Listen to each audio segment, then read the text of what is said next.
Hello, everybody, and welcome back to the Sanderlanche podcast. Today, we are going to be discussing 4 chapters of The Way of Kings by Brandon Sanderson. It's 63 through 66, wherein, there's some prep stuff. Kaladin and the team are getting ready for the new way of doing bridge runs, and then Dalinar and co. They're getting ready to do stuff with Sadeas, but really, where things get crazy is when the Battle of the Tower begins and Dalinar suffers a betrayal. Bum, bum, bum. So that's what we're going to be talking about today. Betrayal. I'm Data, and with me is Jack, Joe, and Jamie. So hang on to something. The Sanderlanche is about to begin.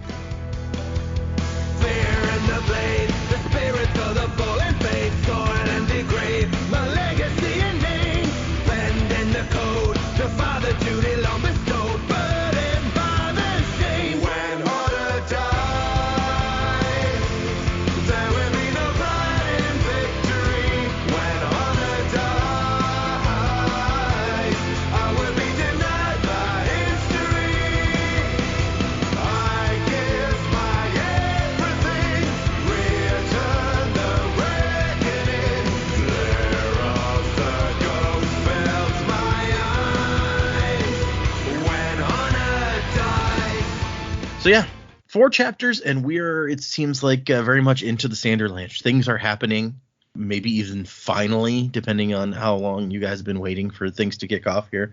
So what did you think of these 4 chapters? These were good. Yeah, definitely just the first couple of chapters just felt like they were winding up to something, which obviously they did. I liked the little bit we got with Leighton, just about his history. He's probably going to die now. And then I love the little note that, I've tried to talk to Sigil about Hoyd, and Sigil is not about that. And I'm like, yep, that tracks. Oh, sorry, I've got a bit of a cold at the moment, so if I sound raspy or if I start coughing, I apologize. And then the stuff with the chapter with Dalinar and Navani was mostly just kind of, except for the bits where they're talking about Dalinar's wife, and like he can't even hear her name if someone else says it. I'm like, well, that's a wrinkle. No joke. So I think we'd already established there was something supernatural going on with like the Night Mother or whatever it was about that, but I guess there's your confirmation, because that's messed up. But then we get to the bridge run, and like the action was a whole lot of fun. You're not expecting anything, and then there was the rug pull. It's like, actually Sadeas is just like, fuck you all, I'm out.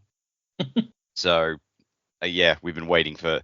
I feel like throughout this book we've been sort of just going, is Sadeas a bad guy? Is he not a bad guy? Just sort of waiting for something to drop either way, and here's our confirmation, I guess.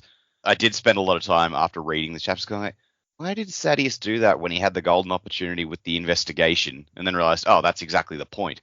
He had the golden opportunity with the investigation and publicly exonerated Dalinar, so now when he leaves him to die, no one's going to suspect that Sadeas did that on purpose.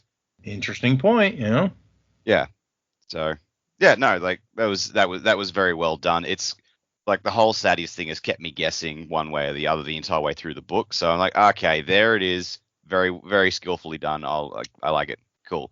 Now to see what happens to Dalinar and Adolin in this section. Indeed, that is we shall see. Yeah. But we've really been on as you said, we've been on the cuff for a while, but like, is Sadeas, like, what do we think? Is he not as bad as we think he is? Although every time you thought maybe he's not so bad, he, would do something horrible and be like, okay, well, and now we've got our answer, I guess. Like it's the Wreck-It Ralph thing. It's like the whole time he's been a bad guy, but not a bad guy, as far as we could tell. Because like he was never good to his bridge crews. He was always just an absolute shit to them, and he was kind of a condescending ass to Dalinar, even when he was on his side, or appeared to be on his side. So we never thought he was good, but we didn't know if he was bad. Yeah, we never loved Sadeas, that's for sure. No. Yeah, I mean, who could have expected Sadeas doing what he did? Certainly not all 3 of us at some point in the predicaments section. No, these chapters were good. Yeah, I agree with Dak. It did feel like a wind up for most of this section. I was a little like, oh, this is where we're stopping this week because, I want to know how everything shakes out in this battle. And so just taking it kind of step by step, we've got, the Navani stuff. I just don't know, like, I still don't know how to feel about this because I feel like it's still kind of weird. Doesn't seem like a super great idea to date your brother's ex-wife or widow, or I guess not widow. Date your dead brother's wife. There you go. Yeah, Just doesn't seem like a widow. cool idea. You had it. Yeah, sorry, my brain's not working today. And like, it just feels icky, and like them being happy together doesn't make it better. Doesn't make it feel less icky to me. Even if they're happy, like, it's still weird. And so that kind of whole thing, that whole section was kind of like, eh. And then we have the battle from Cowden's perspective a little bit, and then of course from Adolin and from Dalinar. Major bummer, which, I mean, what else were we expecting? Our bridge crew guys always get the shaft. It's like, major bummer, like 2 of our bridge crew guys got injured. So hopefully they'll be okay. And then yeah, this giant cool battle, super excited. I was super excited to see them win on the tower for once, right? Which, I mean, that could still happen. We don't know. It does seem unlikely at this point. I don't know. I feel like that build up at the end of the section of like farewell. It's like, I feel like they're still going to pull it out somehow, which we can get into in predicaments. But anyway, I feel like they're still going to be able to win somehow. And so I'm a little baffled by Sidious' play here, because, like, I guess I don't know enough about his motivations to know, like, why he's doing this. Is he just doing it because he wants to be the biggest, best High Prince on the block? Like, what does he get out of killing Dalinar? Like, what is the point? And so I just, like, I'm confused as to, like, why this is all happening, what the reason behind it is. So I'm hoping that gets revealed too, because I'm just like, I don't know why he's doing this. Is he just doing it because he's a bad dude? That seems like such a crummy motivation. Because I'm evil. Yeah, exactly. Like, mustache twirl. Like, that's not that interesting if he's just doing it because he's evil. Like, there's got to be some other reason. That's fair. Yeah. Now I'm going back to my camp to get Mr. Bigglesworth. Yeah, exactly. And so I'm hoping that we get some insight as to, like, what's actually going on. Because the only perspective we get from Sidious is basically like, well, my old friend, I told you that honor book would get you killed one day. Ha ha ha. Like, what does that even mean? Like, why do you care, like, about him following this code of honor? You think he deserves to die just because he follows some code that you think is dumb? Like, I just don't get it. So anyway, I'm a little unsatisfied just where we left off for that reason, because I want to know, like, what's going on? Like, why is all this going down, and what's actually going on at the root of, like, this motivation for him? So I'm excited to read more so that I can figure out what the heck's going on. That's fair. Yeah, we've started the process of whatever this is, but you're right, we haven't gotten much of an idea about why, other than, I mean, Adolin suspected him all along of trying to do something, but even Adolin wasn't never really clear or consistent on what he was trying to do, whether it was like he's trying to kill you or he's trying to steal, like that last section. Adolin's like, I'm gonna keep my hand on my money purse whenever he's around. Like, what does that mean? Oh man, yeah, it just doesn't. It seems like nobody understands his motivation. So it's like, what is his motivation? What the heck's going on with this dude? So maybe we shall discover. Hopefully we would discover. What if we didn't? Just never know why Sidious did it. Yeah, we're 90% through the book, so that would be a bummer. Yeah, I mean, after, let's see, is that we are 91% on my Kindle after these chapters. So yeah, that's 9% of the book left. Maybe, I mean, he could come out in the next book. We can learn later. And we never see Sidious again. No, he rides off into the sunset. Yeah, I'm kind of in the same boat. I'd like answers. I don't know what we're going to find out now. I don't know what we're going to find out later. I spent most of the chapter. I just remembered you, Data, saying that something like we would probably expect some good discussion or some ideas coming out of these chapters. And I'm reading it and I'm going, there's not really a lot happens. That can only mean we've got a cliffhanger coming. And we did. So, yeah, Kaladin getting a lot of free reign to just kind of do what he wants. In hindsight now, it's like, yeah, okay, because Thaddeus is really up to something else, and this is either helping his plan or he just doesn't care anymore. I do feel kind of sad for Shen, Shen, yeah. Shen the Parchman. I'm grateful that he doesn't have to be subjected to looking at the desecration of the bones of his people. The Navani stuff, yeah, I don't love that Dalinar's pursuing this. I can't imagine Elhokar is going to be particularly happy about it. It doesn't really matter what anyone else feels about it or says about it, but that may not matter soon. The stuff with his wife not being able to remember her name at all, like literally she has been wiped from his mind, and it's like, oh yeah, he's forgotten the wife, and I don't know that we've actually established, is this his boon or his curse? Yeah, we don't know, yeah. So, perhaps he loved her and just wanted the pain to go away when, obviously he still loved Navani and all that sort of stuff, but he did seem to actually like his wife, and other people liked his wife. It's not like she was this horrific person, but right. Kind of hoping we get to learn a little bit more about that, even though he's been reluctant to talk about it. I was very interested in one of the epigraphs that was talking about someone, this, like, it was of note because they'd been having visions. I can't remember the exact wording, but we'll get to it obviously when we read through. But I was like, hang on, we know someone like that.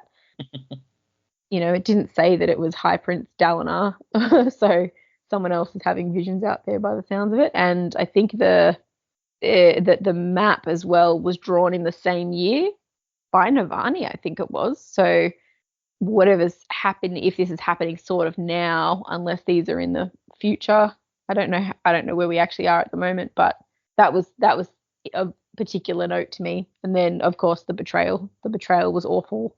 And yeah, good job, Brandon. You've kept us guessing the whole way through. I didn't think we would completely trust Thaddeus. Thaddeus has got an agenda, but I didn't see it just a blatant gonna leave you on the battlefield to die. That's pretty rough.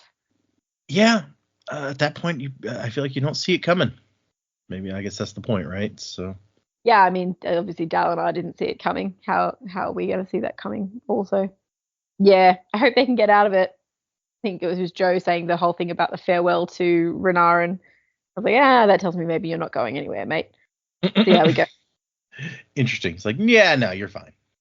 Now that you've said goodbye, we'll see. Okay, yeah, that's fair. Really, you said it from the start. We just we got a cliffhanger here. And sure do. It's kind of a cliffhanger in more ways than one, for more than one character when we get to the end here, because there's different people trying to decide what on earth they're gonna do. So. Yep. It's the best kind of chapter to end on, right? It is very Sanderlanche. It's good. That's a fair point. It does feel very much par for the course. Yep. Classic us. Classic us. Classic Stripe. Classic Stripe. Fruit Stripe? Fruit Stripe gum? No, not that kind of stripe. Sorry. Nope. Oh, did you watch The Sign? Yes, heartbreaking. Oh man, yeah, it was a thing. Oh yeah, it was devastating. They managed to do a lot. We were crying. Yeah, I don't blame you. I was talking to somebody and I was just like, I shouldn't be surprised given how much they put into a normal 7-minute episode that they managed to squeeze so much content into this triple length episode, but it got me. Yep. Okay, now that we've taken that Bluey side trip. Well, Bluey story hits you hard, huh? Yeah. Many of them do. They do. Yeah, really. Before these 2 new episodes came out, the last one was what was it? It was the cricket one? Cricket, yes. And that one I felt was really emotional. I was like, oh, that's so. Yeah. Oh, it's like so many episodes will just hit you like a ton of bricks and you won't see it coming. Yeah. So could we say that Bluey's being emotionally manipulative, like for to generate like viewership? Is this a negative thing? No, absolutely not. It's just No, I would not incredibly say well that. written. Yeah.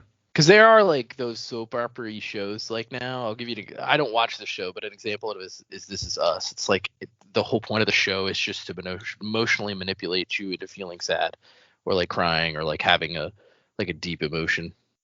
How dare you make me Yeah. feel things? Exactly. Nobody makes me bleed my own blood. Nobody. No. Bluey is just a show that it's for preschoolers, but doesn't shy away from topics that no, preschoolers will feel sad about these topics, but it's ones they're going to encounter in real life. So let's give them something to connect with. Yeah, it all feels very true to life. Yeah. Which is, well, for the most part anyway. I mean, like, you could like fairies. Shit gets weird. But anyway. Yeah. Anyway, sorry, let's move back to this book. For the Australian Aussies, there's a lot of nostalgia. It's very much out. Oh, yeah, that makes sense too. Yep. I could talk about Bluey for literal hours, so. Like, there's stuff that's clearly supposed to be nostalgic, but that I can't relate to. Like when they play Pass the Parcel, and I'm just like, I've never played that when I was a kid, so it doesn't. Yeah. That's fair. Should we like, pass the parcel? No, we don't really do that here. Oh, okay. Although after that episode, I've considered it for the kid's next birthday party. That is Go ahead, Jamie. I just think that is a staple at a party. Oh yeah. Absolutely for us. Yeah, I feel like we have so many different cultures that do different things at parties. Like like in the U.S., like there's so many different party games that people get overwhelmed, so they just like pick the one they like and stick with it. You know, we're from Texas. Piñatas.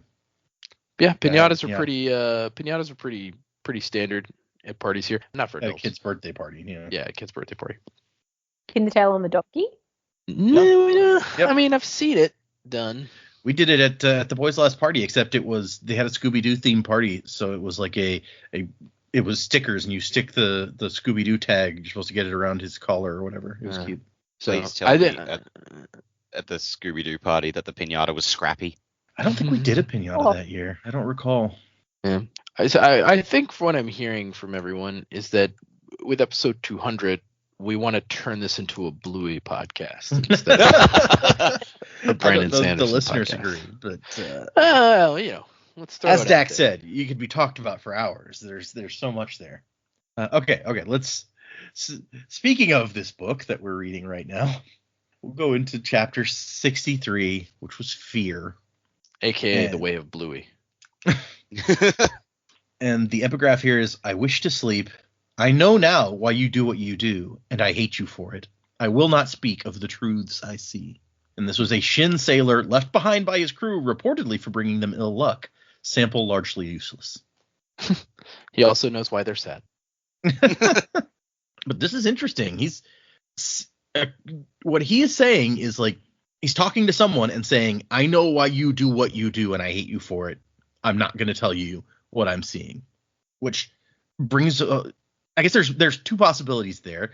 That could be like the crazy shit that he says before he dies, or he's saying, no, I won't say that stuff that they usually say because of you, person I'm talking to, or symbol head guy, whoever he's talking to.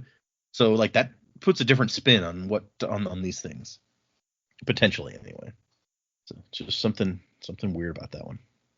I wonder if it's the fact to do with he's a Shin, because Shinovar is not affected by the high storms, so we theorize that maybe the shards have less power there.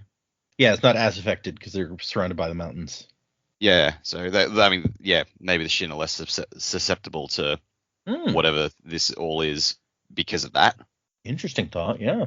That allows him to resist. Yeah. But he's talking to somebody here and being like, I'm not gonna do it.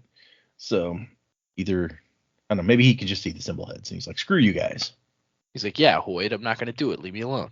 Hoyt is the one collecting all these. Go sing a song, play on your flute, get out of here. He didn't have flute anymore. He gave it up. He could have another flute. You don't know. That's true. He's got like a whole pack of them. This quote came in before he gave it up. And so we go into the chapter, and Leighton, one of the bridgemen, is apparently used to be an armorer's apprentice, and so he's helping create armor for these out of the Parshendi armor, so that the bridgemen can wear them, just like Kaladin did in the previous section. And he says he can have all 5 additional suits done by the end of the night, probably. And it's he also disses how Kaladin did. He's like, it's a wonder this didn't fall apart with what a crappy job you did. But whatever, it worked. And we find out a little about the carapace armor that they've been cutting off the Parshendi. He says it's nearly as hard as steel, but half the weight. Hard to cut or break, but if you drill, it shapes easily. So that's kind of interesting. Pretty cool. And so then Kaladin's like, oh, you can finish 5 in one day? Well, good, because I want all of us to have armor. Every guy in Bridge 4, well, except for Shen, he doesn't get any because he would not wear that. I like how it's like, yeah, Shen's not even coming on bridge runs anymore. He's just done. Yeah, he won't even look at Kaladin now. So Matal had agreed to let them leave him behind. Poor guy. And they're going to have some of the wounded men that Bridge 4 has been taking care of help him with making the armor. So get it all done. And Kaladin's like, how did an apprentice armorer end up a bridgeman? And he's like, look, when a piece of armor breaks and a light eye takes an arrow because of it, someone has to take the blame. I'm convinced my master keeps an extra apprentice, especially for those situations. Which, damn, that's harsh. It's really clever, but it's still a dick move. Right? Yeah, exactly. It is both of those things. Yep. And we get a little bit of them practicing spear stuff. Gap-toothed Hobber he had to correct that guy's stance. Some of these guys, like Leighton and Hobber here, I'm like, have we met them before? I don't even recall at this point. Leighton definitely. I don't know about Hobber. I remember them talking about Hobber's gap tooth before. Oh, okay. Scar and Moash are the most skilled with the spear stuff they've learned so far. Moash in particular is quite good. Dak's favorite guy. He's the best. we all know how I feel, and I have thoughts for the end of the episode. Okay, fair enough. I do like that Kaladin has to have a little chat with Moash about, like, look, man, you're pushing yourself too hard. It's good that you're so dedicated, but you can't push yourself that hard or you're going to burn out. And he even, like, opens up a little bit. Says, look, I lost someone, and because I wasn't good enough, and I nearly killed myself practicing to get better. And he tells Moash, it's maybe the first person he's told, that it's like, yeah, my brother got killed. And Moash is like, yeah, okay. And we find out Moash's, and maybe this is what Dak has some predicaments on for the end of the episode. Moash reveals his purpose in being here is he has somebody that he wants to kill. And he won't tell Kaladin who, but he's like, look, I'd given up on my murder plans, but you've given me back my goal in life. I don't think that's what he says. I don't think he says murder plans. Well, he'd surrender his plans. Yeah, Moash. Whew. Who knows what's going on with this guy? He's like, oh yeah, I'm angry. And they're like, angry enough to kill. He's like, yeah. Yes, that's exactly what I'm angry enough to do. He wants to kill someone, and he's like, I've surrendered my plans, but you've returned them to me. I will guard you with my life, Kaladin. I swear it by the blood of my fathers. It's very dramatic. As long as it's not Kaladin he wants to kill, it's all good. You probably would have done it by now if it was Kaladin. One would think, right? Mm-hmm. Maybe it's Gaz. Maybe that's why Gaz isn't here.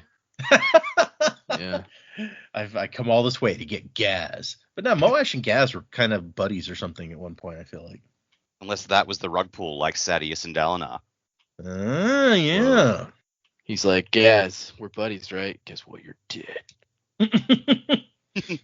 And so then Kaladin gets in a conversation with Rock where he's just like, Sadius is never going to let us go now. I mean, everyone knows who we are. We're prominent because we've taken this new role of, like, dancing monkeys to attract arrows. So he can't let us get away at this point.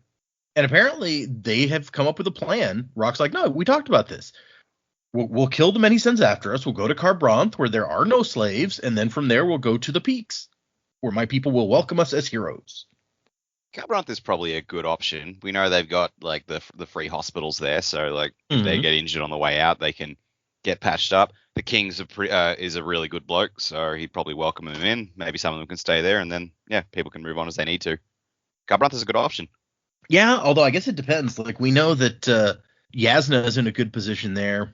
If she gets word from her brother or her uncle, if if the betrayal hadn't happened. But if she got word from like Elocard, it's like, yeah, Sadius is mad because these guys escaped and now they're there. She might be able to talk the king into handing them over. Maybe. That's if like, the world is a big place.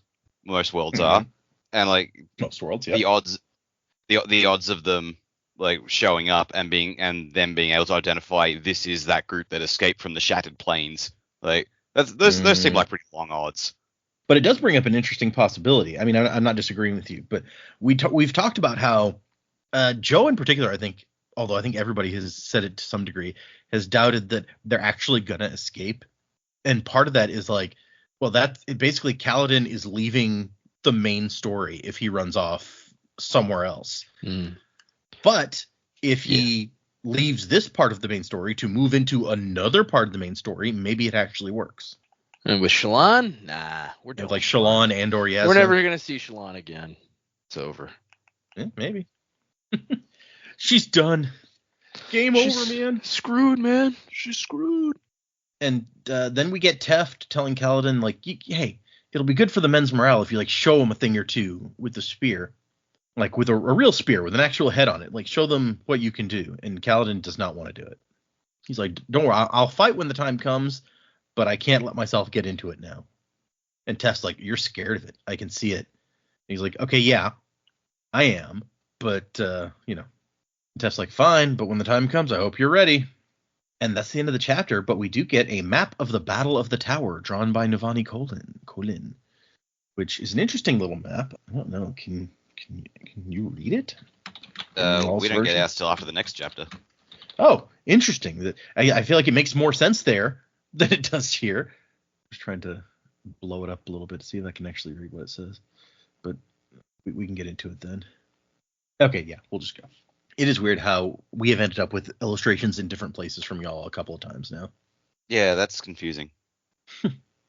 Okay, 64, A Man of Extremes. And this one is an epigraph I find interesting. It's in some ways one of the more upbeat ones that we've seen.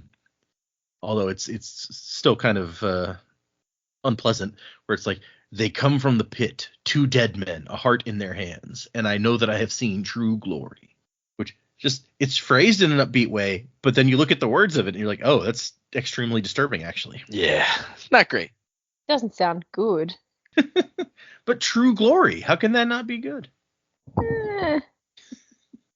It's fair, okay. And we come into Navani and Dalinar taking a little walk together and kind of discussing the history of their relationship, where she was like, I can never tell if you were interested or not. And apparently he's the one who introduced Navani to Gavilar. And Gavilar thought that it was like, hey, here's a woman for you to be interested in. When in reality, Dalinar was interested in her. But once his brother expressed a preference for her, Dalinar just stepped aside. It's like, hey, meet my girlfriend. And he's like, oh, girlfriend, you say? I guess that's my girlfriend, is what you meant when you said your girlfriend. You had your turn. And we get into a thing where he's like, I didn't realize what I had done in giving you to him. And she's like, wait, excuse me? Do you see a slave brand on this forehead? It's like, yeah, dude, Ixnay. The genie from Aladdin's going, Mayday, Mayday. Yeah, exactly. That was what I was picturing too. Find a different word. One that doesn't sound the way that you said it. But she kind of lets it go. And she's like, did you always step aside for him? Or did you often step aside for him? And Dalinar says, yeah, always. Yeah. I didn't really think about it much. Gavilar just had that force of will, that air of natural entitlement. Ugh. It's an interesting description of it. It always seemed to surprise him when someone denied him or when the world itself didn't do as he wished. He's like, wait, I just asked you to do that, or I just told you to do that, and you're not going to do it? I don't understand the words that I'm hearing. Hey, can you bring me a glass of water? No? Wait, what? Why? What this word you're saying? No, I'm not familiar with that term. What does that mean? Can you have a dictionary read to us so that we can learn? Is that like yes, but like later? Or... And so Dalinar kind of explains, like, she's like, I thought you hated me. But he just, because he realized that he couldn't be with her, he had to hold himself apart and kind of remain aloof to stop his feelings from coming through. And then Navani's like, oh, well, I mean, it looked like hatred to me. But then, of course, came along. And we find out, as somebody mentioned earlier, it's not just that he has no memories of his wife. When he hears her name spoken, it like doesn't connect. It just sounds like nothing, or it sounds like this sound. He just gets like TV static in his ears. Yeah. He's like, what the? Oh, yeah. They must have said her name. Oh, you know what it is? It's the Hypnotoad sound. Hypnotoad. So that, I mean, we knew that he'd forgotten her, but somehow that seems even meaner. Like, you can't even hear her name. So he literally doesn't know her name, and no one can tell him. You wanna go where everybody knows your name. And Navani's like, you truly seem to love her. And Dalinar's like, I did. And then he thinks, I mean, I must have, right? Probably? I don't know. I think so. And so he's like, hey, you know what? Why don't you tell me what you thought of her, Navani? Since I can't discuss this at all. And so we get kind of our first impression of, we don't know her name either. We just hear shh as well. So whoever she was, Navani says that I tried hard to hate her, but in the end I could only be mildly jealous. Nobody could hate her. She never made inappropriate comments, never bullied those around her, always calm, just so nice that you couldn't hate her. And then she's like, I mean, but she wasn't, and she kind of feels guilty about saying it because this is the guy's dead wife you're talking about. It's like, I mean, she just wasn't really clever.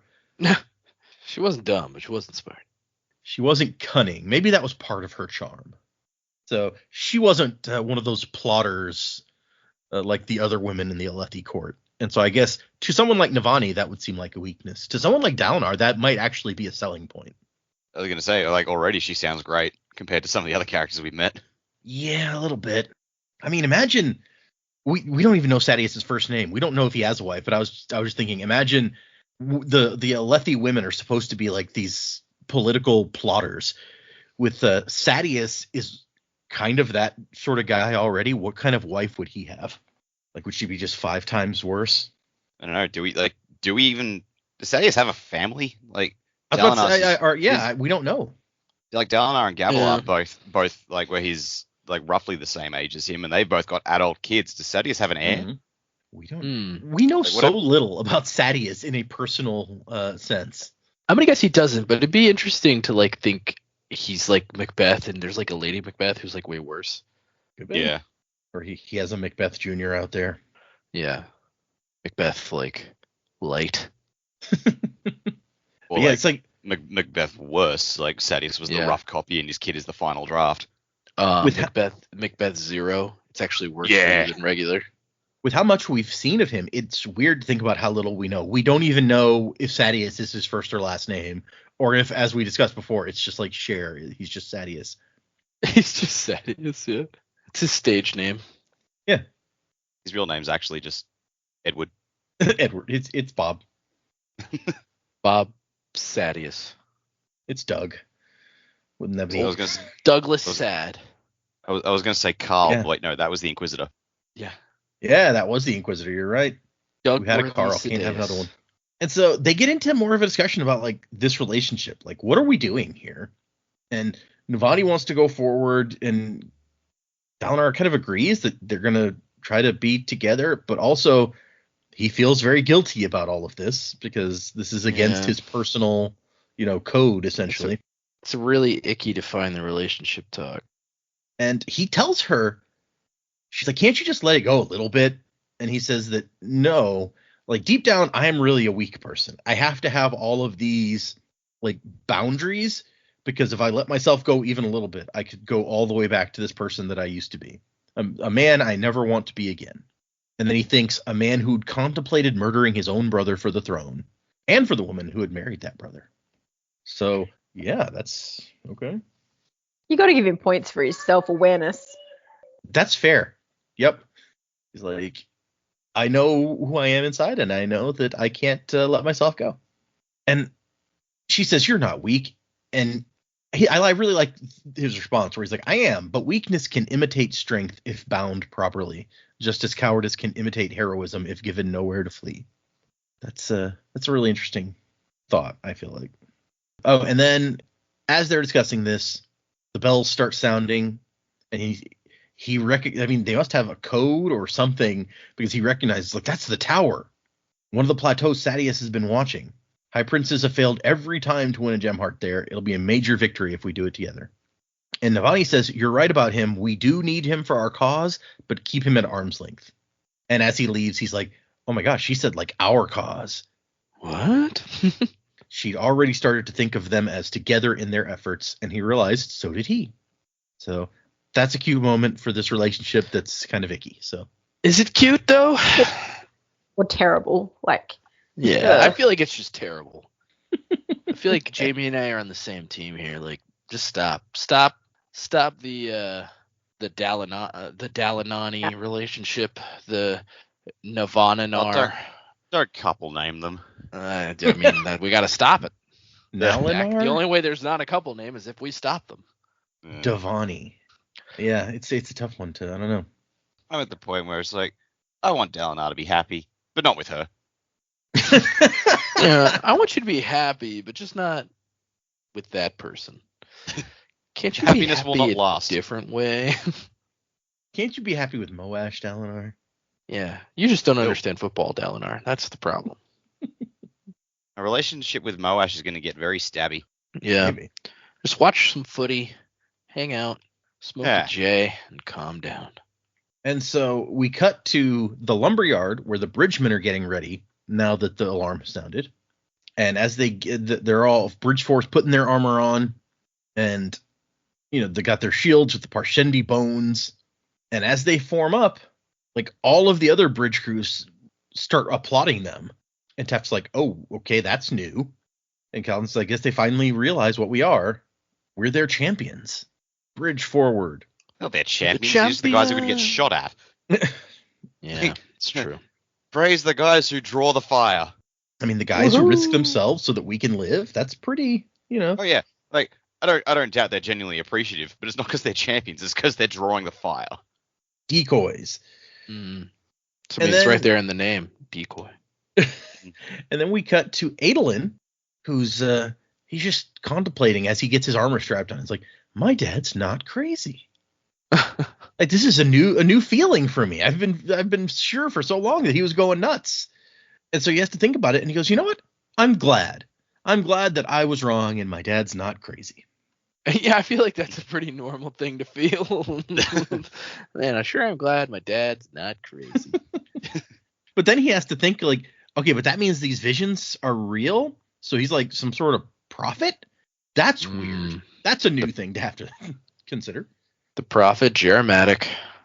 I just want to point out, this is the point where you can tell shit's about to go down, because we're in one chapter and it's shifted through 3 different characters' perspectives. Yeah, true that.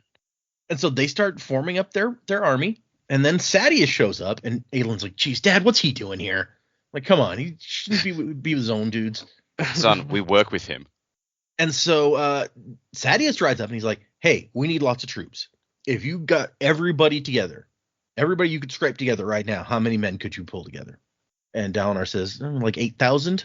And Sadeas says, okay, well, I've gotten 10,000 together. If we take them all. 7. Sorry, yeah, Sadeas says 7. Dalinar has 8. If we put them all together, then we can destroy the Parshendi. We'll show them what we can really do. Going through that now after knowing what we know at the end, that's just like, oh, crap. Yeah, right? You're like, there's a reason Sadeas is like, hey, if you brought, like, just all the guys you could possibly bring, how many would that be? And it's like, oh, you bastard. You sweet genius bastard. And then Sadeas is like, we have to attack together, though, all at the same time. And Dalinar's like, no, look, I'm not going to risk lives on your bridges. And Sadeas is like, oh, no, I've got a new way of using bridgemen, one that doesn't have nearly casualties have dropped to almost nothing. And Dalinar's like, oh, really? Is it because of, like, those bridgemen with the armor? What made you change your mind? And he's like, oh, maybe what you've been saying is getting through to me, dude. Which is just like the rocket science approach that armor might have helped save lives. Who would have thought? It's revolutionary, really. If we put something on them that could stop the arrows, they might get hurt. Oh, Yeah. interesting. Everybody wins. But Sadeas is just such a little shit that he takes credit for this new approach to stuff. And it's like, oh yeah, maybe you're just rubbing off on me, Dalinar, that I came up with this new idea. He's King Julian with it. This is my genius plan, all by myself. We've been watching a lot of Madagascar lately. Sorry, folks. Nice. It's been a long time since I've seen Madagascar. Sadeas, did you get your shot plate? Yes, it has a gecko on it. I don't know if they have lizards on Roshar. I don't know that we've heard about any of those. They have They'll crabs. probably have some kind of crab lizard. They have chickens and crabs and Sure. As you do. horses. Crab gecko. Crab people. And so that's the end of that chapter. Adelin's actually at the end of the chapter like, no, come on, Dad, agree. We need to hit the Parshendi hard. Like he's all for Sadeas' plan. Adelin's agreeing with Sadeas. Shit's definitely about to go down. Yeah. And so then we have the tower. And the epigraph is, I see them. They are the rocks.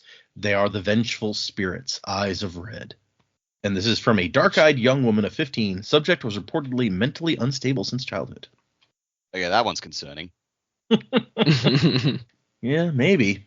Because Eyes of Red, that was Autonomy's deal, wasn't it? Autonomy had the army with the men of red and gold or whatever. I think there were some. Oh yeah, whenever like she gave powers to people or they had the red eyes, right? Yeah. So it's like, oh great, we've got Odium already to deal with, and now Autonomy's going to show up as well. Maybe red eyes are just all the mean shards that we don't like. Unusually distinct sign of evil. Yeah, right. Although, really, what it made me think of when it says subject reportedly mentally unstable since childhood, I was like, Ruin always was able to talk to people who are mentally unstable. Does that make you more susceptible to other kinds of like other shard interference, or was that just a Ruin thing? Because that's how he talked to supposedly like convinced Zane to spike himself. Oh, I forgot about that. Yeah. And convinced Vin's mom to spike Vin as a baby, because Vin's mom was nuts. Vin's mom wasn't spiked? No, I don't think so. I think she was just insane. Oh, okay. Yeah. She's pretty crazy. And so we cut to, we're still with Dalinar, but now, although I guess technically that last section was an Adolin section. It was just, he hung out with Dalinar. So Dalinar and his army have reached the tower. And the Parshendi are already there trying to get the gem heart out, but they haven't gotten it out yet, so it's time to go. And we find out that the chasms here are too wide for Dalinar and Adolin to do their usual thing of jumping across to establish like a beachhead. Very convenient that also means they're too wide for Dalinar and Adolin to escape later on. Almost too wide for the bridges, in fact, but not quite. And they've brought at least 10,000 Parshendi, which they've decided that's like maybe, I forget what they say, if that's like a third or a quarter of what they think the Parshendi have left in total forces. So they're like, if we can destroy these 10,000 Parshendi, then that this could turn the war right here today. Which I must say also makes what Sadeas did even shittier, because it's like, here was their opportunity to like maybe win the war. And for Sadeas, it was a bigger priority to screw somebody else over. Yeah, I don't think he wants to win the war. Maybe not. I think he wants to continue warring till the end of time. Because he obviously has no care for like sanctity of like preserving life, because he's just letting these bridgemen go to their doom, enjoying the fact that they're doing it even. So like, I don't think it's a big priority for him to keep these people alive. Yeah, I would agree with this. I don't think he cares about anybody that's not him. And Dalinar still refuses to like use bridgemen, have them under fire so that he can get there. He says it's part of the codes. Don't do anything you wouldn't. Don't force your men to do anything that you would not do yourself. And he's like, I would not run one of these bridges. And Sadeas is like, okay, fine. We're still gonna have dinner tonight, right? To talk about strategy. So he's laying it on kind of thick to make it seem like everything is normal. And Dalinar considers the possibility of a second Parshendi army showing up, but he's like, no, I think that we'll still have, given the positioning on this plateau, I think we're still in a good shape even if that happens. And we cut to Kaladin, who's doing his dance, It says Kaladin danced with the wind. And you got Wait. arrows Hang flying on. all around him. Sorry, go ahead. Hang on. Before we go, but let's go back to Dalinar for a second, because he's looking at the bridges and he's only just figured out that, like, oh, that armor looks kind of like Parshendi carapace. Like, hang on, what did you think was happening? I mean, if he was so far away that he couldn't quite see it, it might have just been like, oh, I can tell that they're wearing some kind of armor. Although But, I like, guess it'd be like orange armor or something. So. Yeah, but he saved them. He rode by and saved them, so he would have seen it. Although it was Yeah. only Kaladin that had the armor, and Kaladin may have taken it off by that point when they got saved. I think he had, but like, didn't he question at any point? It's like, well, why does this one dude with armor draw the attention of the entire Parshendi armor? What's up with that? Did you just think, oh, that one bridgeman has armor and the Parshendi got offended by that? Like, no, come on, Dalinar, think for a minute. I guess we don't know how closely he's paid attention. He's noticed there are some bridgemen with armor now. Whether he's been watching closely during the bridge assault, because usually what happens is his group shows up later. Like Sadeas gets there faster, and Dalinar shows up after the battle has already started. So he may have missed the dancing almost entirely before now. I grant, but this seems like the thing that has changed Sadeas' entire strategy. Well, not his entire strategy, but like his attitude towards bridge crews, which is something that was a point of contention for Dalinar for a long time. Mm-hmm. I feel like he would have just gone, can we find out why that is? Like, why all of a sudden this one crew was allowed armor, this one dude on this crew was allowed armor, and why that pissed off the Parshendi so much? These are all things it seems like Dalinar would be interested in, and is like, actually no, fuck it, I'm too busy like dating Navani. Well, Dalinar does ask He's also- Sadeas in this section, like, why'd you change your mind and allow this? Yeah, but like, it seems like he's doing it now. He didn't do this at all before. Yeah. So he's also looking at the framework of trusting his friend. So he's on and figuring out if he's trusting Sadeas, and he's a little bit preoccupied. Like he's not in that frame of mind that Sadeas is possibly doing something wrong. Yeah. So and now fair. is probably the time to start to and like it started out with one guy in some armor, and then it's been a couple of guys in some armor, and now it's got them all in armor. So it's been a gradual thing. I guess that's fair. Like the thing that sticks out in my mind is the fact that it pissed off the Parshendi, and that's the sort of thing that would spread among the armies. People would talk about that. So, considering how interested Dalinar is in the Parshendi, I find it surprising that hasn't reached him. But True. yeah, I mean, Kaladin has been the talk of the armies for a while now after being put out in the high storm. Like Sadeas' soldiers are risking punishment to come and like stare at him. So you think that might have gotten around too. yeah. Maybe Dalinar doesn't pay enough attention to the camp gossip. Maybe it's a case of within Sadeas' army, it's like, oh, gossip within the army is one thing, but gossiping to other armies, especially Dalinar's, like you will be. Like, I guess that could be it. That's a good point. Okay, yeah, but we jump to Kaladin, who is he's dodging the arrows, taunting the Parshendi, and he still takes time to notice. It's like they've got 32 bridges and thousands of men. Like, we've brought a lot of dudes this time. And they get the bridges set. They get the army going across. And then he notices that once again, Sadeas' forces are making an opening for Dalinar's bridges to get set. And he's just like, oh yeah, maybe that's just how Dalinar's protecting his squeaky clean image. I'm not going to let bridgemen die. Yeah, not directly at least. Never mind that he stood on the backs of the men who had fallen to get Sadeas across. Their corpses were his true bridge. That's a metaphor. Although it makes me think of the corpse boat. Good old Spanky. But Spanky. I mean, Kaladin, I feel like, is not wrong there. That it's really splitting the hair fine to be like, for Dalinar to be like, no, I won't risk men running those bridges, but I'll let you do it to make a landing area for me to then use bridges. Yeah.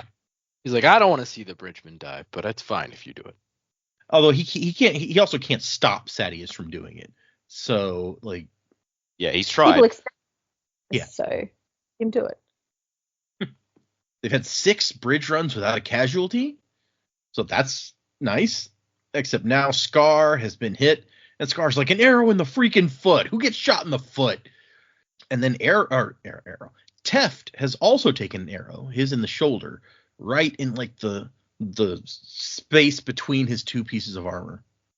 And so Kaladin is treating Teft and Scar, Everyone else is good. And this is when the first kind of inklings that something is wrong pop up, where Rock is like, Sadeas is keeping all of his men like real close, so no Parshendi can get through. That sounds like a good thing, but it foreshadows something.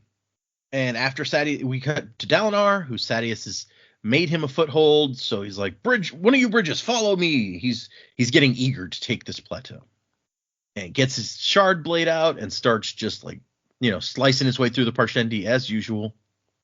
And he wants to know where the Parshendi shard bearers are. He hasn't fought one in a long time. He saw one in that battle some weeks ago, but it's been a long time since he's fought one. Why would they commit 10,000 men here without sending a shard bearer? The Parshendi have a new approach to trying to take out the shard bearer, which is they have the guys with big slings, like throwing rocks to smash him, break the armor that way. And it's somewhat effective until Dalinar manages to slice his way up there and climb the rocks and kill them all. Also, I do like the image of he gets up there, he finds the rocks that they're using, and he grabs a couple and just like chucks them at some of the other guys with slings. It says hard enough to toss them off the formation, crushing their chests.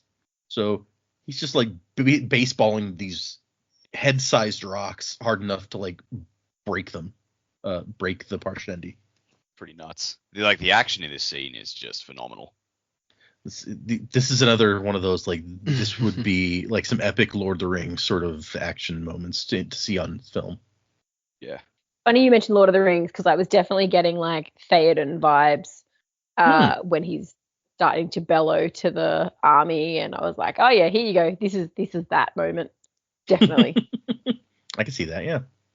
And so he says he's getting into it. He starts yelling, it's like, press them, pass the word, all companies up the side of the tower. And he's getting so into the battle, he's grinning and just like loving this. He says, this was life. This was control. Gavilar had been the leader, but Dalinar had been the warrior. His opponents had surrendered to Gavilar's rule, but the Blackthorn was the man who scattered them, the one who dueled their leaders and slain their best shard bearers. Old Dalinar, the Blackthorn, sounds like a scary dude, I have to say. Yeah, you don't mess around that Blackthorn. But then, as he's about to kill a guy, he realizes that this particular Parshendi is like super young. Says he's only a youth. And suddenly all of that, like, that feeling of like disgust at what is happening starts coming back in. And the thrill vanishes. And he's like, what am I doing? Like, Gavilar was assassinated 6 years ago. This guy was like a little kid then. And he doesn't have time to think about that too much, though, because one of his Cobalt guardsmen comes by and just like shoves a sword into that kid's neck, and it's done. But this is that moment in the battle where Dalinar starts to look around and go, what are we doing? This is horrifying. And he has to fight with himself, like, but they killed Gavilar. And then he hears that unite them. He starts thinking, oh, I'm supposed to unite them. Roshar had been united once. Had that included the Parshendi? Like, are these some of the people that I'm supposed to unite? Because we're not doing that. He's been taking unite them to mean the high princes, to unite Alethkar.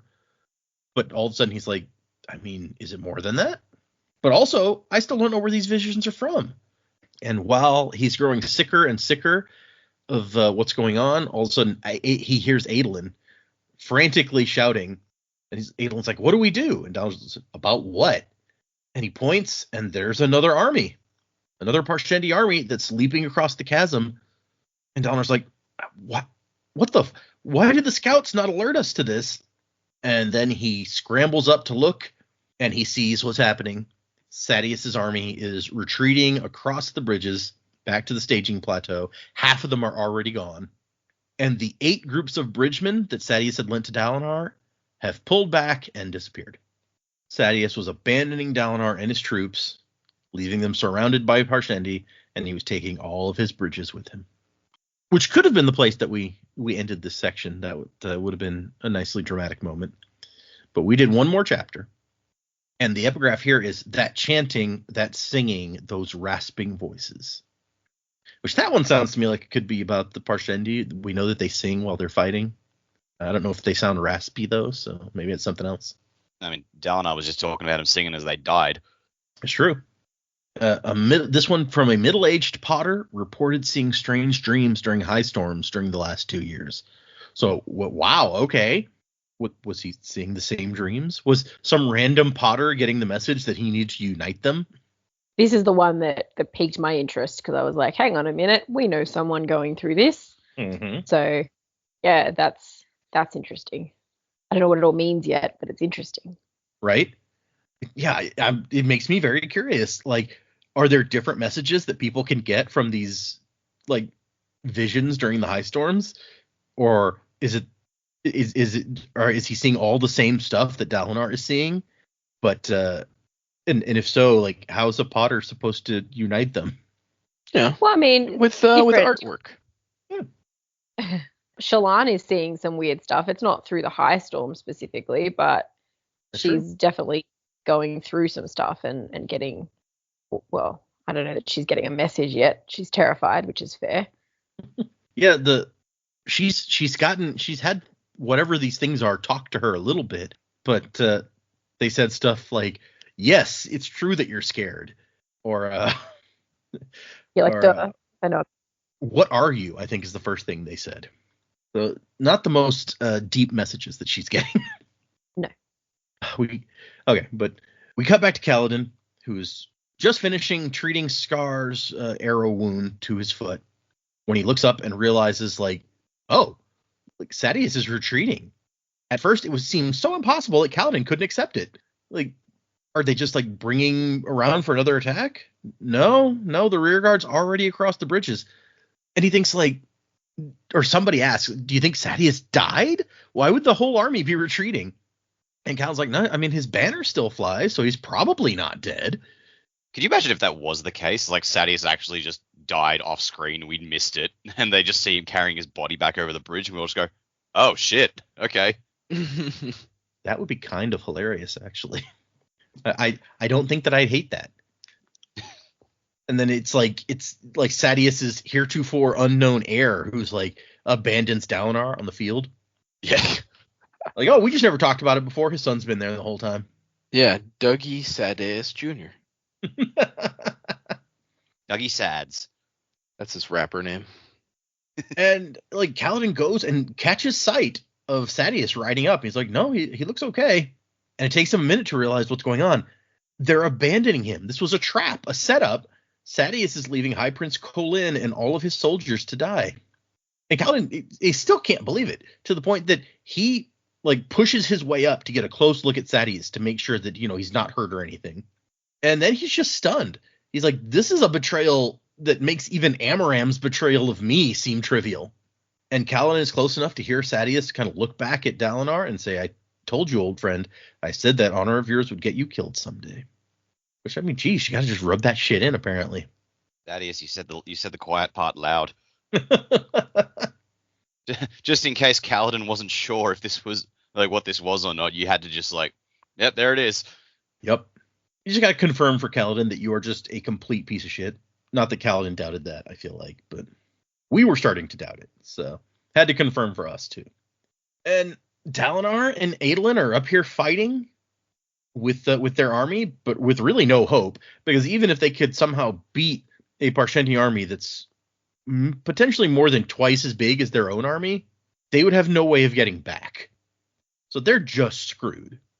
And on their Adolin and Dalinar, their plate has already started, like, cracking a whole bunch, so things are not going great, which once again just deepens how shitty Sadeas' move is, because he is handing over 2 sets of shard plate and shard blades to the enemy of his country in order to facilitate this betrayal.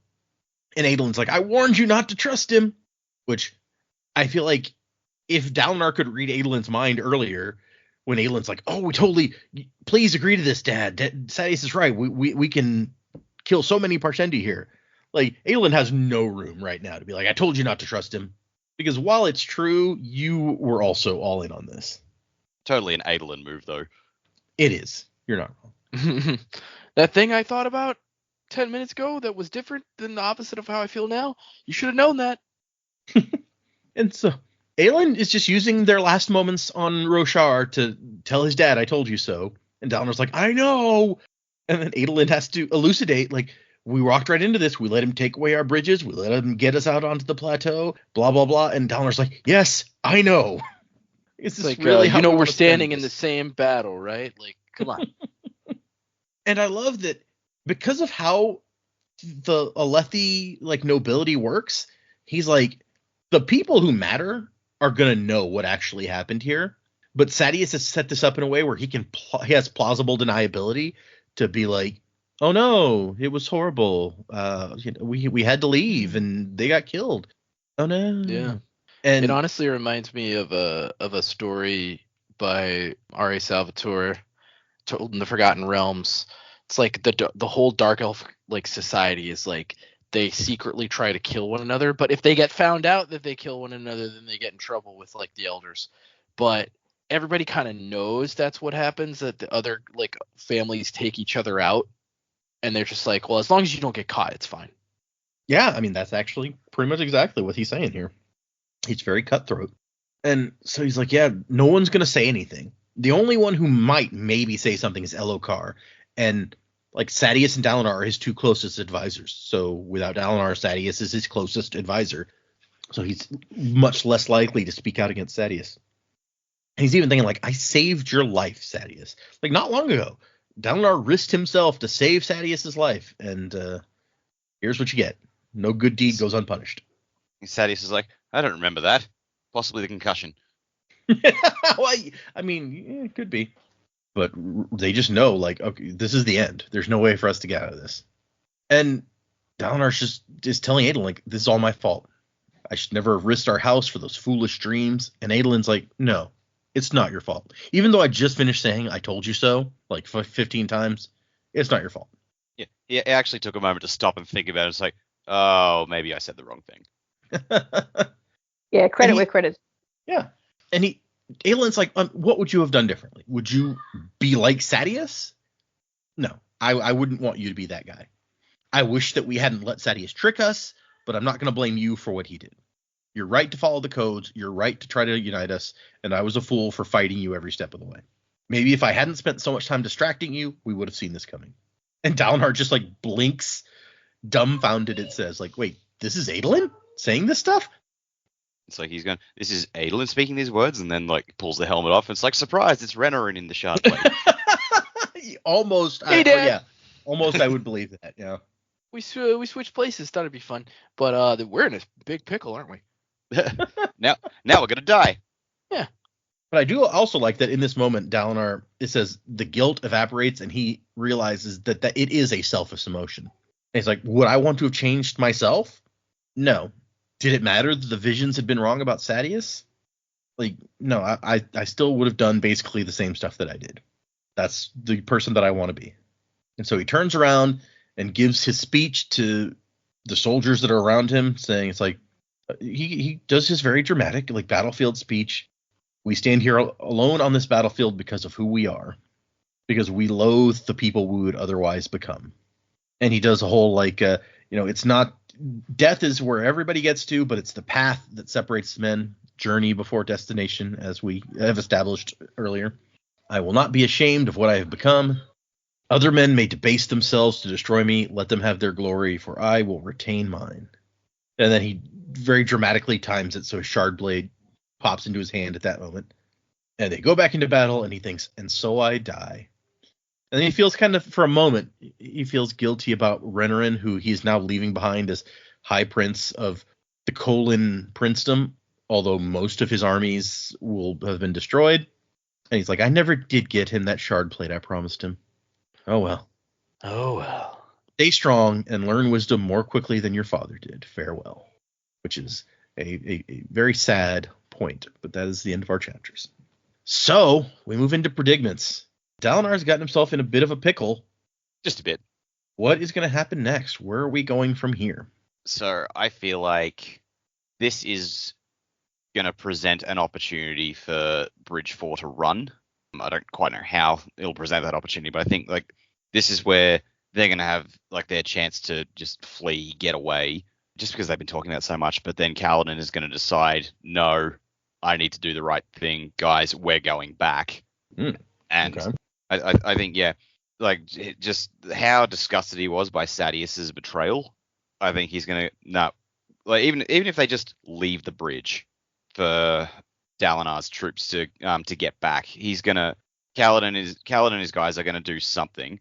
Maybe even they'll use their newfound spear drills to just provide a bit of auxiliary force for Dalinar. But point of it, Kaladin is going to come to Dalinar's aid.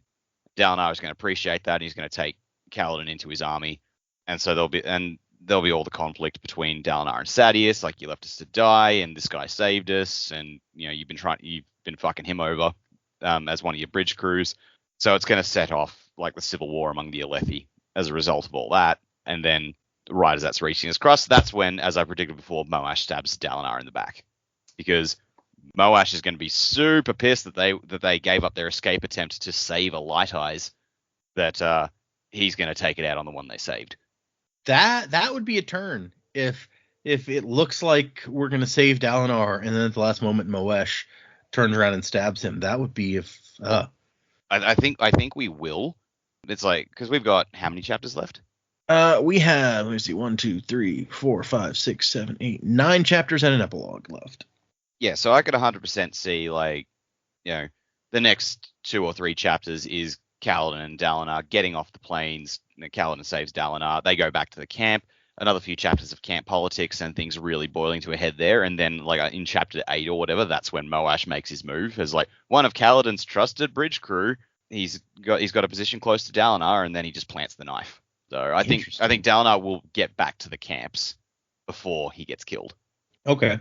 So that makes it just sadder for everybody. Everybody's like, hey, Dalinar made it. And then, oh, no, he didn't. Yeah. Interesting. So we think that this is just because that they gave up their escape chance. We don't think that Dalinar is the person that Moash has been after because he's like, I want to kill somebody. We don't think that. Yeah. I think like once they give up their escape attempt, like Moash will resent Dalinar for it, because he's like this because we know Moash hates Light Eyes, and he's expressed a desire to kill them all. His hatred of Dalinar is not currently personal, but it will be once they give up their escape attempt to do it. Okay. But like that conversation with him and Kaladin is like, I will protect you to the ends of the earth. I'm like, well, that's gonna backfire. Like, this is 100% a dude who is going to betray Kaladin at some point. I am in no way biased about this, no sir. We don't think that he's going to protect him to the ends of the earth? Nope. Interesting. So not only do we hate Moash, but he's a liar. Yeah, he's a fink. Okay. I think that's the right word. Sure. Actually, I don't know. I mean, I feel like fink works there. Yeah. Okay. I like this. Mainly, I like the idea that the book, like, we think that Dalinar, you guys have been saying that Dalinar was going to die almost from when we first met him. So we have this point where it looks like Dalinar and Adolin, they're screwed. This is where they die.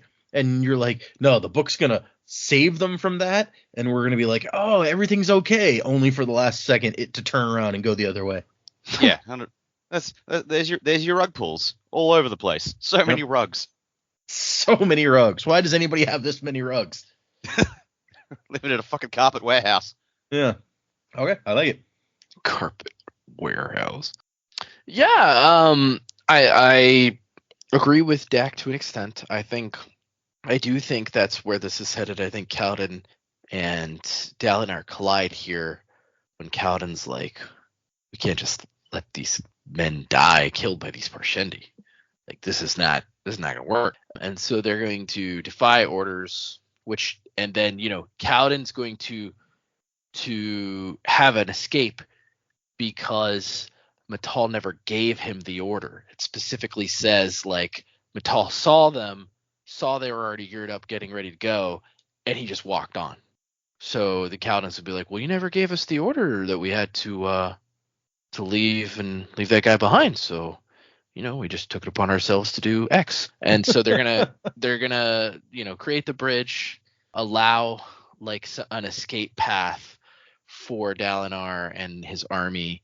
I don't know that they're gonna emerge victorious from the battle. They may have to just retreat, but the bridge will allow them to have a retreat. Or if the Parshendi are angry enough because of the bridge crew, they may be funneled. Well, I guess they can jump the chasm. I was about to say maybe they'd be funneled across the bridge, but they could jump the chasm, so they're not going to be funneled anywhere.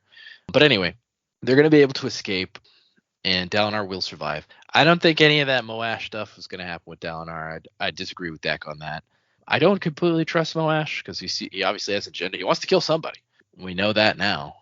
But I don't think it's Dalinar. I don't know who it is, but I don't think it's Dalinar. Because he was talking about how awesome Dalinar was before. So, like, if he's had this killing agenda for a long time, he wouldn't be talking about how awesome the guy was. That's true. Yeah. So, yeah, I don't think it's Dalinar. I think it must be somebody else. I think what's going to end up happening is, Sidious is going to be confronted by Dalinar, who's like, yeah, you abandoned us. Like, I know, very clearly. And I think the king is going to see it Dalinar's way, and I think Sidious is going to be ousted from his position, and he may even be killed. I don't know, but yeah, that's what I feel like is going to happen. Maybe that'll happen before the end of the book. I would guess we're at the 90% mark, so maybe it will, maybe it won't. But that's what I'm guessing. That's what I'm predicting this week. Okay. So yeah, but like you said at the beginning, mostly along the same lines that Dak was thinking, although maybe a little different here and there. Mm-hmm. Yeah. If Dalinar survives somehow, then you bring up an interesting point of like, whose side does the king fall on here? Because he's he trusts Sadeas, but I mean, this is his uncle, Dalinar. Yeah, so. It's his uncle, it's his cousin, both of whom are like, yep, we witnessed this. And then there's also going to be the fact that there's bridge crews, soldiers that all witnessed the same thing. Like, it's a large amount of people who witnessed this event taking place. I feel like there's going to be enough witnesses against Sidious to be like, yep, this is what he did. And, maybe we would have just let him get away with it if Dalinar didn't survive. But now that Dalinar survived and we're faced with the fact that there's an accusation here and there's proof of the accusation being true, we have to now shift the other way and oust Sidious or execute him or whatever. Yeah. That makes sense. You're right. There's plenty of witnesses. A lot, like Sadeas had 8,000 or 7,000 dudes in his army, and maybe they would all lie for him, but who knows? If the king calls you up and asks you something. Yeah, I think there's and there was a point made earlier in the book about how Sidious said, yeah, your men are all extremely loyal to you. So it's like, dude, if Sidious men, like, if you see your high prince roll on a guy who's well known to be super honest and like treats his men well, what's he gonna do to you, bro? Like, you might consider being like, yeah, maybe we should just tell what we know. I feel like that might be in everybody's best interest. Yeah, okay, not wrong. What if it goes like this, and things look like they're going Dalinar's way, and then Sadeas is like, "Well, Dalinar's dating your mom." I still think it'll be okay. You don't think that's the trump card? No. Okay. Interesting. All right. Fair enough. You've got solid logic there in how these things could go down. So I can't debate it. Thank you. I appreciate you telling me that my logic is solid. Didn't need you to tell me that, but I appreciate it. Are you sure you didn't need me to tell you that? I think you might have. I mean, it's helpful. It's nice to know. Okay, so I think we're all pretty well in agreement that Kaladin is going to go and help Dalinar out of this bind as much as he can. I think they're going to survive. I think they're going to get out of it. Kaladin's still got some light left, some stormlight that he wasn't willing to use, so I think he'll still be able to do that in some fashion. I think that Sadeas is actually behind an assassination attempt for Elhokar. Oh. Being High Prince of Information would actually get him into a position where he could control the information that's coming through and change any stories or invent stories to make him think that he's being attacked or not attacked, or like he's actually in quite a high position of power over Elhokar now. And I think that would be the ideal spot for someone who is trying to overthrow or assassinate the king. Then it makes it more about Thaddeus trying to rule everything than it does like a war or a civil war between the armies. So I don't know whether Sadeas will be taken out straight away. Not Sadeas, Elhokar will be taken out straight away. But I think then that would also sort of have a roll-on effect to whatever's going on with Dalinar and Navani as well. So Dalinar's on the out. Everyone thinks that they've been killed. Maybe they don't go back to camp straight away, although I don't know where else they would go. We also know that obviously Sadeas is not interested in Dalinar's plans at all, so he's got to come up with another. Like he's alone. He's really got no allies in everywhere else in the army. Yeah, I'm not quite sure. I'm not quite sure how it's all going to fall apart or come back together or anything then, but I think we'll end up with Kaladin, Dalinar being allies. Sadeas isn't open to any changes in their plans, right? So to lose the bridge crew that's causing him trouble, he might just think they're going to stay and die. Like, they're pretty bold. So this is possibly the escape plan. Like, they just don't go back under Dalinar's protection or something like that. Yeah. Sorry, it's a lot of rambling for... You're fine. That's you did bring out one thing that we hadn't touched on yet, is that we still don't know who was trying to kill Elhokar. And so now we have this... Or if there actually was an attempt at assassination. Like, we know things had been cut and we know things had happened, but would any of those actually have killed him? Right, yeah. Fair point. Yeah. So now that Sadeas has betrayed Dalinar, is there a possibility, like you said, that it was Sadeas all along? It was Agatha all along? Agatha all along. Yeah, it wouldn't surprise me. He's quite clearly good at deceit. Mm-hmm. So, to have, if he then is using basically Elhokar as a puppet too, he could actually be very, very dangerous in this war and for Elhokar. And like, look at all the books that we read, right? This is about people wanting to be in positions of power. Like, you've got this overall Cosmere, but then, you've got somebody who's the top dog or somebody who's in some sort of position of authority who's doing the wrong thing. And it doesn't appear to be Elhokar at this point. Yeah, I guess we don't know all that much about Elhokar. We've met him a few times, but I agree. It doesn't seem he's not quite that. No. Yeah. Also, sorry, because it came up while we were talking about that. We did learn Sadeas' first name earlier in the book. It was just only said once, and so I think most of us didn't even pick up on it. But all the way back when Sadeas gets appointed High Prince of Information, Elhokar says, "I am appointing Bright Lord Torral Sadeas to be High Prince of Information." Oh. Torral. I like Doug better. And Doug is the son. Yeah. Doug is his third name. No, he was Doug Jr. Oh, gotcha. Yeah, good old Dougworth Jr. But yeah, you guys have all predicted that Kaladin's going to turn back and try to help Dalinar, and somehow he's going to split off from the main body of Sadeas' army. And how easy or hard that's going to be is an open question, I guess. I forgot to tell you guys what we're doing for next time, so that you could have incorporated that into your predicaments, but I'll just throw it out there. I don't think that this would have helped you. We're going to do 2 chapters for next time because they're slightly beefier chapters, and they are called... Chapter 67 is called Words, and Chapter 68 is called Eshonai, Eshonai. So for all the good that those would have done in your predicaments. What? Yep. But we've definitely had some patterns to the predicaments this time. I don't know whether I'm surprised or not surprised that everyone's thinking is going in more or less the same direction. With some obvious differences, but just generally. It'll be interesting to see if you guys have correctly predicted the direction Brandon is going to go. We shall find out. In the meantime, we have 1 new email and 1 new patron. So let's do the email first. Okay.